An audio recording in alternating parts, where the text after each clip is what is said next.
नमस्कार, सत्यदर्शन न्यूज मध्ये आपले स्वागत आहे. मी पायल शहा. एक नजर टाकूया आजच्या ठळक घडामोडीवर. 2026 अर्थसंकल्पातून अनेक मोठ्या अपेक्षा. अर्थसंकल्पाचे दिवस जवळ येत असून सर्वांचे लक्ष सध्या त्यावर आहे. घर खरेदीदारांच्या अपेक्षांची यादी आणि रिअल इस्टेट तज्ज्ञांच्या सूचनांची यादी तयार केली गेली आहे. यावेळी केवळ कर सवलतीसारख्या छोट्या लाभांवर लक्ष केंद्रित केलं जात नाहीये, तर शहरी गृहनिर्माणाच्या बदलत्या अर्थव्यवस्थेला बळ देण्यास दूरगामी धोरणांवर लक्ष केंद्रित केलं आहे.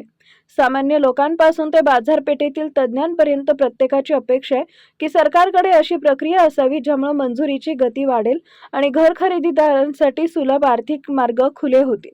स्थिर धोरण वातावरणाची ही मागणी या क्षेत्राला केवळ स्वावलंबी बनवणार नाही, तर देशाच्या शहरी विकासाला नवीन आणि सुरक्षित दिशा देण्यात मैलाचा दगड ठरेल.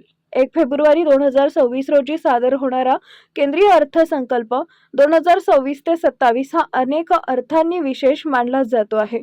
विद्यमान प्राप्तिकर कायद्याअंतर्गत सादर होणारा हा शेवटचा अर्थसंकल्प आहे. सरकार पुढील आर्थिक वर्षापासून नवीन आयकर कायदा 2025 लागू करण्याच्या तयारीत आहे.